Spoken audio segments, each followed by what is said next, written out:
34. Then he goes into health and safety. 2 weeks. 33 tonight. So over his last 4 games, he's averaging 38 per game. I know, and you could tell tonight what was Steve Nash trying to do. Sat him for about 6 minutes in the second quarter. In the fourth quarter, brought him back a little bit earlier, but you could tell they wanted to give him the rest there to let Harden obviously play with essentially what is the backup unit. But it's amazing for him to be able to do this, to come out tonight after not playing for 2 weeks and to put up those kind of numbers, off the charts. All right, Frank, let's see what Kevin Durant had to say about this loss. He met the media just a short time ago. Hey, Kevin, how would you describe the gamesmanship at the end and the chatter at the end of the ball game? I mean, if you've been watching Joel and I play against each other, it's been like that every game, even the All-Star game.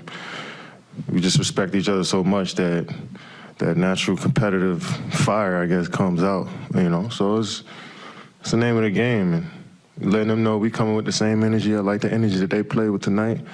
You love competition. It's only going to make you better. Knowing how much you love to battle and compete, missing the last 2 weeks, how good did it feel, even though it was a loss, but how good did it feel to get back in the flow of things? Yeah, it's always good to play, you know. Tonight's game was fun to be a part of, but, you know, I think we shot ourselves in the foot throughout this game. But it was good to be back.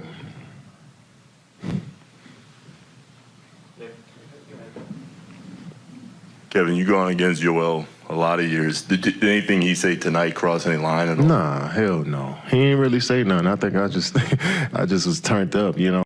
I was just trying to, no matter what, we down 8-10, they got the game in control. So, you know, we still let them know we still here, I guess. So, nah, he didn't say nothing across the line. We all respect each other out there. We respect this team. I respect all the players on this team and vice versa. So it's just how we play. We haven't got a chance to talk to you yet since yesterday, but how did you think Kyrie looked after being back and practicing? He looked great. He looked great. And I don't know, he wants to, you know, probably play a little bit more before he get into game situations, but he looked great to me. Kevin, do you think anything with you and Joel maybe stemmed from the previous game against the Sixers where you were waving him off the floor? Yeah, I'm sure they didn't like that.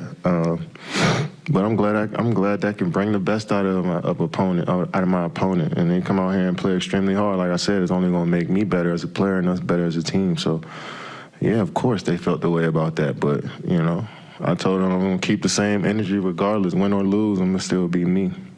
And then Steve had said you guys had the 5-6 point leads that just couldn't really extend and keep them in the game. What do you think kind of prevented that tonight? Yeah, I mean, I think we were up 6 and we had a rebound in our hand, and me and James was, I guess, fumbled it, and they got a 3 out of that. I think they just hit timely threes. You look at the stat sheet, they shot 42% from the field, which is solid. 30 under 40 most of the game. But you look at their points, total points off the turnovers, it's 7-point difference, and then they hit 6 more threes than us, you know. So a few times we left Maxey. Maxey was hot tonight, and a few times we left him open, and he made timely threes. George's name played his role to a T and made threes, you know. So you got to give him credit for a good win. I'll kind of following up on that. How did Maxey end up getting open for those threes, kind of from the same spot over and over? Yeah, I mean, we Joel is tough to stop in the post, and we wanted to send a couple guys, and, they did a good job of making adjustments and cutting different ways, so, they play against doubles with Joel all the time, so they figured it out, and they was able to make some shots. Seth hit some big shots, hit a big 3 there, coming off that screen, so that's what this league about, make a miss. And just obviously all the time since the last time you played, what were you kind of able to do at home since you weren't able to come into the practice facility in Durant? Nothing. Nothing at all. Like you can work out at home or. I don't got no gym at the house. You know what I'm saying? So, I really didn't. Once I was cleared to come back to the gym, the training staff did an incredible job of helping me ramp up, playing games, a couple of workouts, so, I feel good, but it's going definitely next game it'll be better, and the game after that it'll be better, so. Just want to follow up quickly on the Kyrie stuff, because James said the same thing. He said he looked elite yesterday in practice. Why are you guys so confident that you can keep that continuity with someone who's only going to be there half the time? I mean, have you watched him play?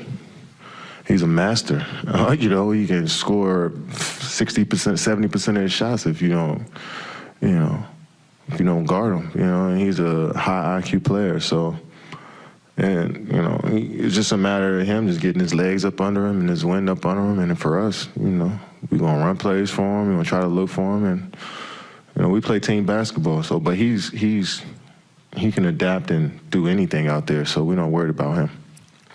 I know you guys felt it was coming, but you see a different James these last few games? What are you seeing different with James?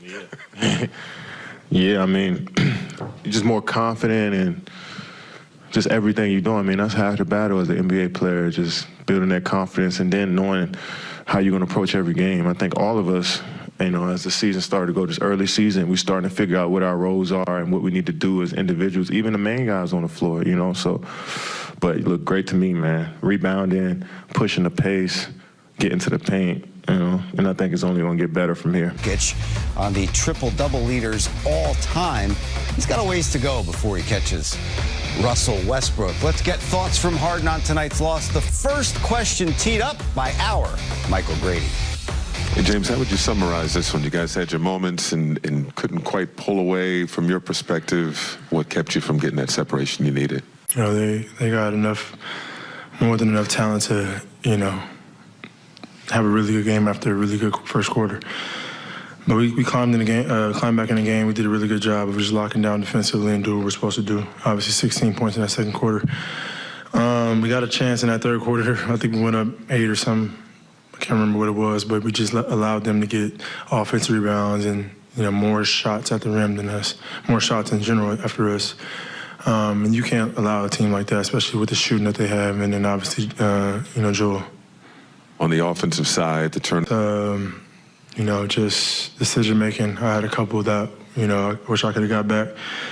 You know, that's the game right there. We talked about it in training camp. You know, turnovers and rebounding the basketball, not allowing opposing teams to get so many, you know, more shots than us. And tonight was a case of that.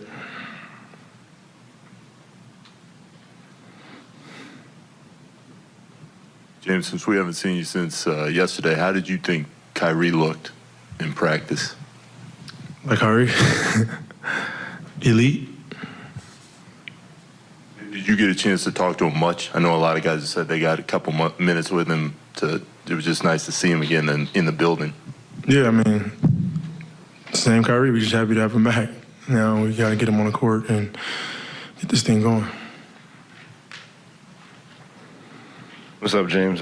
Sorry if somebody asked you this already, but I guess what happened with Maxey down the stretch? How did he keep getting open? Yeah, that's a good question. I haven't watched the film yet, but, I mean, he knocked down some big-time shots, a couple threes, and more than a couple. I think he had 3-4 threes in that fourth quarter. Pull up. He was just he was being ultra aggressive, which he's been their starting point guard for the entire year. You know, so he has that green light to attack the basket and to shoot his shot, and he did that. You know, he made some big shots for him, and